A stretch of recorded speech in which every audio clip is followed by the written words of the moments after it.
నమస్తే. ఇప్పుడు మనము ఇండియా సైడ్ ఉన్న కశ్మీర్ అండ్ పీఓకే గురించి ఒక చిన్న అనాలిసిస్ చేద్దాం. ఇండియా సైడ్ ఉన్న కశ్మీర్లో డెవలప్మెంట్స్ ఎలా ఉన్నాయి, పీఓకేలో ఉన్న డెవలప్మెంట్స్ ఎలా ఉన్నాయి, దీంతో మన కంట్రీ ఎంత అడ్వాన్స్గా ఉంది అన్నది సిచ్యువేషన్ మనకి తెలుస్తుంది. ఫస్ట్ ఏ కంట్రీ అయినా సరే డెవలప్ అవ్వడానికి ద బేసిక్ ఎమ్యూనిటీస్ ఏవైతే ఉంటాయో అది వచ్చేటప్పటికి ఫస్ట్ హాస్పిటల్స్. మనకి జమ్మూ అండ్ కాశ్మీర్లో 2800 హాస్పిటల్ నెట్వర్క్స్ మనకు అక్కడ అవైలబుల్లో ఉంది. అదే కనుక పీఓకేలో కనుక చూస్తే జస్ట్ 23 హాస్పిటల్స్ మాత్రమే మనకి అక్కడ అవైలబుల్లో ఉన్నాయి. Next universities. చదువు అనేది ఎక్కడైనా సరే చాలా ఇంపార్టెంట్ సబ్జెక్ట్, పిల్లలకి పెద్దలకి ప్రతి ఒక్కరికి అవసరమైంది.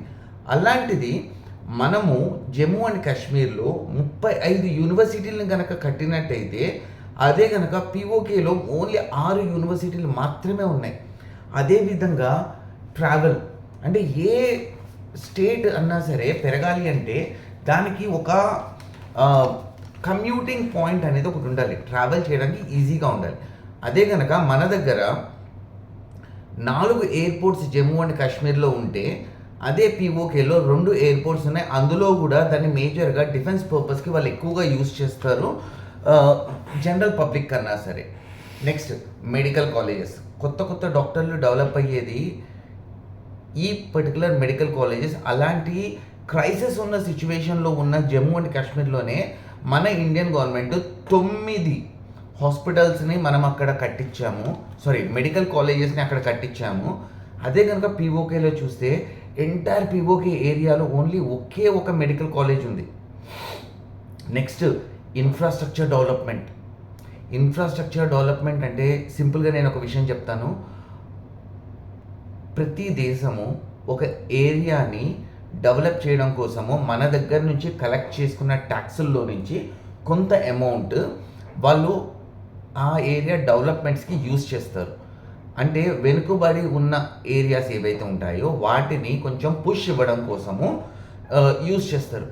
అలాంటిది ఇండియా నార్త్ ఈస్ట్ కంట్రీస్ కావచ్చు, జమ్మూ కాశ్మీర్, బీహార్, ఛత్తీస్గఢ్లో దొంగలు ఎక్కువ సంగతి పక్కన పెడితే మన కంట్రీ జమ్మూ అండ్ కాశ్మీర్లో ప్రతి సంవత్సరము 6,300 కోట్లు, అక్షరాల 6,300 కోట్లు ఇన్ఫ్రాస్ట్రక్చర్ డెవలప్మెంట్ అంటే రోడ్లు కావచ్చు, హాస్పిటల్స్ కావచ్చు, ఇలాంటి వాటి కోసం ఖర్చు పెడుతూ ఉంటే అదే గనక పీఓకేలో 1,200 కోట్లు మాత్రమే ఖర్చు పెడుతున్నారు. ఇంత తక్కువ దాంట్లో డెవలప్మెంట్ అనేది ఎక్కడ జరుగుతుంది?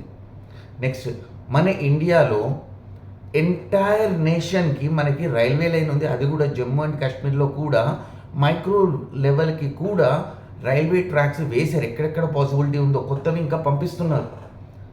అదే పీఓకేలో కనుక చూస్తే ట్రైన్ కదా, ట్రైన్ పట్టాలు కూడా లేవు అక్కడ. అంత దారుణమైన సిచ్యువేషన్లో ఉంటుంది.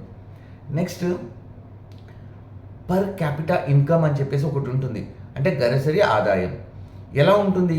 ఇండియాలో సంవత్సరానికి ₹1,00,000 వరకు కనుక పర్ క్యాపిటా ఇన్కమ్ ఉంటే జమ్మూ అండ్ కాశ్మీర్ ఏరియాలో, అదే గనక పీఓకేలో కనుక చూసుకుంటే ₹32,000 మాత్రమే ఉంది. ఎప్పుడు మనం చూసుకున్నా సరే గవర్నమెంట్ ఎక్కడైనా సరే ఒక పని చేస్తుంది, గ్రోత్ ఇవ్వడం కోసము మనము ఇక్కడ సంపాదించింది అక్కడ సంపాదించింది ఇక్కడ క్యుములేటివ్గా చూసి ఖర్చు పెడదామని చెప్పి చూస్తాం. కానీ పీఓకే పరిస్థితి మరీ దారుణం తెలుసా.